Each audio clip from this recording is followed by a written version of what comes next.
वंदे मातरम महोदया जी एक गीत नहीं है, यह एक मंत्र है। कई बार दो शब्द होते हैं जो पर्यायवाची लगते हैं मगर पर्यायवाची नहीं होते हैं, उनका अर्थ अलग होता है। जैसे कि देश और राष्ट्र, देश और राष्ट्र में भिन्नता है, पार्थक्यता है। जो देश है वही राष्ट्र नहीं है। देश की सीमाएं होती है, देश में मंत्री होते हैं, देश में विभाग होता है, देश में नदियां होती है, देश में समुद्र होता है, देश का एक वित्त होता है, देश की अर्थनीति होती है, देश की रक्षा नीति होती है, मगर राष्ट्र आत्मा होता है। राष्ट्र की सीमाएं नहीं होती, राष्ट्र विचार में रहता है, राष्ट्र का स्पंदन होता है। उदाहरण के लिए यदि देश कहा जाए तो गंगा मात्र एक नदी है, एक नदी जिसका एक उद्गम स्थल है और जहां जाके वो समाहित सागर में हो जाती है, गंगा सागर में। उसमें कितना पानी है, उसमें बायोडाइवर्सिटी क्या है, यह सब चर्चा की जा सकती है देश के अंतर्गत। मगर जैसे ही हम कहते हैं भारतवर्ष एक राष्ट्र है, तत्क्षणात उसी समय गंगा नदी नहीं रहती, गंगा मां का रूप धारण कर लेती है, वो गंगा मैया हो जाती है। यदि देश कहा जाए तो हिमालय केवल एक पर्वत श्रृंखला होती है, मगर अगर राष्ट्र कहा जाए तो भारतवर्ष में हिमालय वह आलय है जहां से दुर्गा आविर्भाव लेती है, जहां कैलाश में शिव शंकर शंभो विराजमान है। यह एक विचार है। ठीक उसी प्रकार जिस प्रकार देश और राष्ट्र में पार्थक्यता है, गीत और मंत्र में पार्थक्यता है। गीत शरीर को स्पर्श करती है, गीत कर्णप्रिय हो सकती है, गीत की एक कालावधि होती है, किंतु मंत्र अक्षय होता है, मंत्र अनंत होता है, मंत्र आत्मा को स्पर्श करती है, जैसे वंदे मातरम आत्मा को स्पर्श करती है। और अभी बांसुरी जी ने भी बताया और सभी ने बताया, 7 नवंबर 1875 को जब वंदे मातरम लिखा गया, वह तिथि थी अक्षय नवमी की, जिसको आंवला नवमी भी कहते हैं। और ये कार्तिक पूर्णिमा से कुछ दिन पहले यह जो विशेष दिन है, यह वंदे मातरम को अक्षय बनाता है। मैं आनंद मठ जिस पुस्तक में, जिस उपन्यास में वंदे मातरम निहित है, उसे पढ़ा हूं। मैं उसका वह एक पन्ना पढ़ना चाहता हूं मूल स्वरूप में, जहां वंदे मातरम लिखा गया है। मैं बंगाली में ही पढ़ूंगा इसे मूल स्वरूप में। महेंद्र बोलील ए तो देश ए तो मा नई, भवानंद बोलील आमरा अन्न मा मानी ना, जननी जन्मभूमिश्च स्वर्गादपि गरीयसे। आमरा बोली जन्मभूमि जननी, आमादेर मा नई, बाप नई, भाई नई, बंधु नई, स्त्री नई, पुत्र नई, घर नई, बाड़ी नई, आमादेर आछे केवल सेई सुजलां सुफलां मलयज शीतलां शस्य श्यामला। तखन बुझिया महेंद्र बोलील तबे आबार गाओ, आबार गाओ।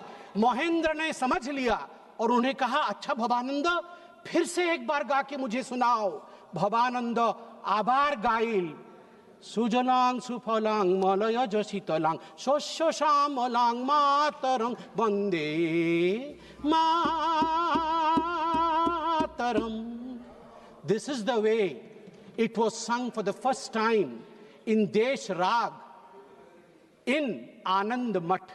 आनंद मठ में ये इस पंक्ति में कहते हैं भवानंद कि हमारी पत्नी नहीं है, हमारा पुत्र नहीं है, कोई हमारी माता नहीं है, कोई हमारा पिता नहीं है, मेरा घर नहीं है, मेरा कोई संसार नहीं है, मेरी एक ही जननी है, वह है वंदे मातरम सुजलां सुफलां। भारत माँ ही तो मेरी माँ है। और मुझे दुख के साथ कहना पड़ रहा है, आज हम उस पर चर्चा कर रहे हैं, उस पर आज हम चिंता कर रहे हैं। मैं आज जो तुष्टीकरण की राजनीति के विषय में बात हुई, यहां कुछ संसद के सदस्यों ने विषय को रखा और उसे तोड़ने मरोड़ने की भी कोशिश की गई। कहा गया कि सुभाष चंद्र बोस जी ने चिट्ठी लिखा था जवाहरलाल नेहरू जी को, जिसके आधार पर नेहरू जी ने स्पष्टीकरण दिया था। मैं कहना चाहूंगा कि सुभाष चंद्र बोस जी ने चिट्ठी नेहरू जी को इसलिए लिखा था क्योंकि CWC कांग्रेस वर्किंग कमेटी की जो मीटिंग कलकत्ता में अक्टूबर 1937 में होने वाली थी 26 तारीख को, उससे पहले 9 अक्टूबर को उसका एजेंडा आया था। एजेंडे में लिखा हुआ था कि CWC इस बार तय करेगी कि वंदे मातरम का क्या करना है, रखना है या विसर्जित कर देना है। सुभाष चंद्र बोस तड़प उठे थे। तड़पते हुए उन्होंने क्या लिखा था मैं पढ़ना चाहूंगा। मैं ये किताब पढ़ रहा हूं, Vande Mataram the biography of a song, सभ्यसाची भट्टाचार्य। और इस किताब में लिखा है, while writing to you, Subhash Chandra Bose लिख रहे हैं, while writing to you I also plan to write to Jawaharlal ji, ये टैगोर जी को लिख रहे हैं। Discussions are ongoing in the Congress circles on the subject of Vande Mataram. On 26th October 1937, Congress Working Committee at their meeting in Calcutta will address the issue. Perhaps the committee will decide to discard the song. I do not know your opinion in this matter, and that is why I write to you. In Bengal and among Hindu outside of Bengal, great excitement has been caused, and I write to you to know what you feel. ये सुभाष जी ने लिखा।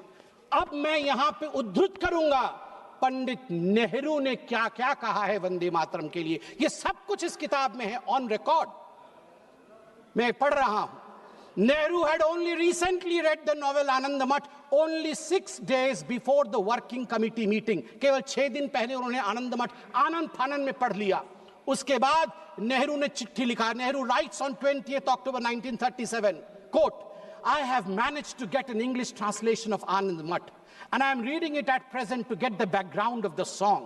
It does seem that this background is likely to irritate the Muslims. I do not understand it without the help of a dictionary.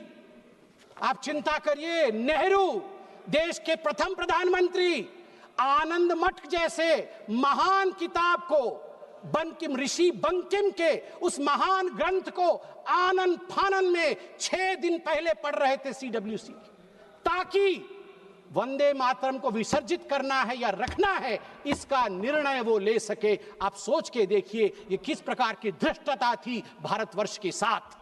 और नेहरू जी कहते हैं मैं तो dictionary के बगैर वंदे मातरम समझ भी नहीं सकता हूं। LOP का भी वही हाल है, LOP का भी वही हाल है, तभी आज वो नदारत है। बिना डिक्शनरी के ये वंदे मातरम क्या है समझ भी नहीं सकते हैं। धन्यवाद है माननीय प्रधानमंत्री जी का आज मौका दिया है। कुछ लोग घर में डिक्शनरी पढ़ के आके भाषण तो किया है उन्होंने, वरना अभी तक वंदे मातरम का अर्थ भी नहीं समझ में आता। आगे नेहरू जी क्या कहते हैं मैं आपको पढ़ के सुनाऊंगा। नेहरू जी के सब कुछ कहने के बाद कांग्रेस वर्किंग कमेटी की मीटिंग होती है। रिजोल्यूशन मेरे हाथ में है इस किताब में। कांग्रेस वर्किंग कमेटी की जो रिजोल्यूशन है वंदे मातरम को लेके, उसमें बहुत कुछ है, मैं कुछ पोर्शन पढ़ रहा हूं। The other stanzas of the song are little known and hardly ever sung. They contain certain allusions and a religious ideology which may not be in keeping with the ideology of other religious groups in India. The committee recognizes the validity of the objections raised by the Muslim friends to certain parts of the song. While the committee have taken the note of such objections, insofar as it has intrinsic value, the committee wishes to point out that the modern evolution of the use of song as part of national life is of infinitely greater importance. That, मैं आगे पढ़ता हूँ इसमें से, taking all things into consideration, therefore, the committee recommended that whether the Vande Mataram is sung at national gatherings, only the first 2 stanzas should be sung with perfect freedom to organizers to sing any other song of an unobjectionable character. मतलब उनके मन में था कि Vande Mataram objectionable है और organisers के ऊपर छोड़ दिया गया कि आप कोई और गाना भी गा सकते हैं जो कि अनऑब्जेक्शनेबल नहीं है। बार बार आप देखिए नेहरू जी का क्या कहना है। नेहरू जी चिट्ठी लिखते हैं सरदार जाफरी को। Nehru told Sardar Jafri that the song contains too many difficult words which people do not understand and the ideas it contains, मैं रिपीट कर रहा हूं इसे ध्यान से सुना जाए। नेहरू कह रहे हैं and the ideas it contains are also out of keeping with the modern notions of nationalism and progress. Vande Mataram में नेहरू कहते हैं जो आइडियाज निहित हैं वो मॉडर्न इंडिया के आइडिया नहीं है, वो मॉडर्न नेशनलिज्म के आइडिया नहीं है। इसलिए मैं चिंता में हूं कि मुझे वंदे मातरम को रखना है या नहीं रखना है। आप सोच कर देखिए, देश के पहले प्रधानमंत्री जिसके विषय में अभी माननीय प्रियंका जी ने भी बहुत कुछ बताया कि once and for all Nehru ji के ऊपर चर्चा हो जाए। अगर once and for all Nehru ji के ऊपर चर्चा हो गई तो फिर मैं यही कहूंगा, कई लोगों के लिगेसी को दबा करके नेहरू की लिगेसी बनाने की चेष्टा की गई है। सरदार पटेल की लिगेसी को दबाया गया है, यहां तक दबाया गया कि जब सरदार पटेल की अंतिम संस्कार का समय आया तब नेहरू जी ने मना कर दिया था अपने कैबिनेट के कोलीग को कि कोई भी सरदार पटेल के अंत्येष्टि में ना जाए। इससे खराब और क्या हो सकता है, इससे खराब और क्या हो सकता है। केवल सरदार पटेल नहीं, बंगाल सुने आज और ओडिशा भी सुने, क्योंकि सुभाष चंद्र बोस ओडिशा के भी बेटे हैं और बंगाल के भी बेटे हैं। सुभाष चंद्र बोस के लेगेसी को कांग्रेस पार्टी और नेहरू ने दबाया। और आज प्रियंका जी ने कहा कि अहंकार हो गया है इन नेताओं में, अहंकार हो गया है जो इतने बड़े बड़े लोगों के लिए ऐसे शब्दों का प्रयोग करते हैं। मैं कहना चाहूंगा आदरणीय प्रियंका जी से, प्रियंका जी, अहंकार किसके पास था, किस सरकार में था? एनसीईआरटी के 2012 के हिस्ट्री के किताब में देखिए, वो जो कार्टून है, जिस कार्टून में एक केंचुए के ऊपर बाबा साहेब अंबेडकर बैठे हुए हैं, केंचुए में लिखा हुआ है कॉन्स्टिट्यूशन ऑफ इंडिया और पीछे हंटर लेके बाबा साहेब को कोड़े मार रहे हैं पंडित जवाहरलाल नेहरू। ये एनसीईआरटी के किताब में नेहरू को बड़ा और बाबा साहेब अंबेडकर को छोटा दिखाने के लिए कांग्रेस पार्टी ने किया था। और की हिम्मत है कि कहते हैं कि हम अहंकारी है। बाबा साहेब अंबेडकर को जो कोड़े मारने के कार्टून को एनसीईआरटी के किताब में छाप सकता है, मैं उनसे पूछता हूं कि आप अहंकारी हैं या हम अहंकारी हैं। तीसरा विषय यहां पर मैं रखना चाहूंगा कि आज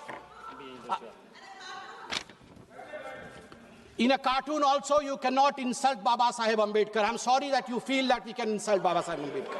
In a cartoon also you cannot.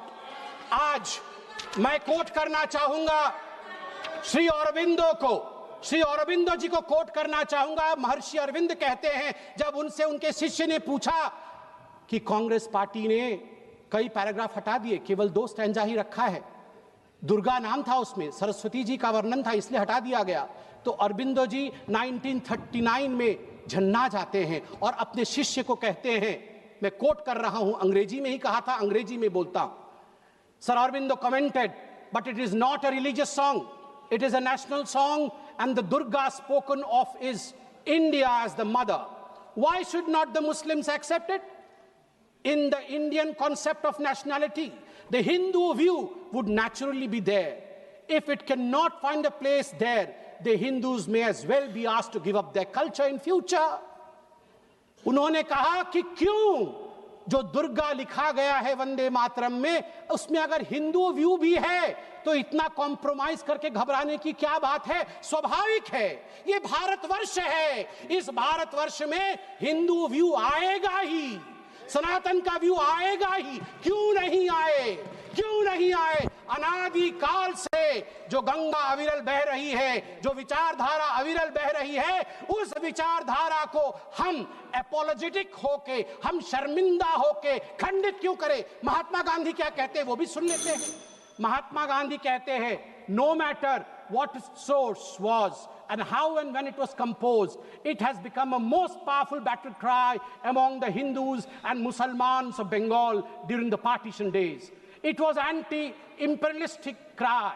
As a lad, when I knew nothing of Ananda Matha or even Bankim, its immortal author, Vande Mataram, had gripped me, and when I first heard it, sung it, it had enthralled me. I associated the purest national spirit with it. It never occurred to me that it was a Hindu song or meant only for the Hindus. Unfortunately, now we have fallen on evil days. Madam, ab 2 minute lunga. Unfortunately, now we have fallen on evil days. त्वं ही दुर्गा दश प्रहरण धारिणी कमला कमल दल विहारिणी वाणी विद्यादायिनी नमामि त्वां नमामि कमलां अमलांग तुलांग सुजलांग सुफलां मातरम वंदे मातरम। बंगाल के मेरे साथी बैठे हैं, अंत में बंगाल के मेरे साथियों से मैं कहना चाहूंगा, अगर मां दुर्गा का नाम लेना सांप्रदायिकता है, बंगाल और उड़ीसा हम सब एक संस्कृति महाप्रभु जगन्नाथ जी को मानने वाले लोग हैं। वीरेंद्र कृष्ण भद्रो 100 वर्ष पहले वीरेंद्र कृष्ण भद्र ने महालय का वो आरती गाया है जो हर बंगाली हर ओडिया महालय के दिन सुबह 5 बजे उठकर सुनता है। उसमें वीरेंद्र कृष्ण भद्र कहते हैं, त्वं स्वाहा त्वं स्वधा त्वं ही वषट्कार स्वरात्मिका स्वधा त्वं शरे नित्ये त्रिधा मात्रामिका स्थिता अर्धमात्रा स्थिता नित्या यानुचर्या विशेषतः त्वमेव संध्या सावित्री त्वं देवी जननी परा। हे मां तू ही जननी है। क्या बंगाल दुर्गा को जननी कहने से डरेगी? क्या बंगाल की टीएमसी, क्या ममता बनर्जी जिन्ना के आगे झुकेगी? मैं पूछता हूं, दुर्गा के आगे झुकना है या जिन्ना के आगे झुकना है, यह निर्णय टीएमसी करे। बहुत बहुत धन्यवाद। वंदे मातरम। जदि आपंक आम भिडी भल लगा तेब आम चैनल को लाइक शेयर और सब्सक्राइब करने को जमा भी भूलु नहीं।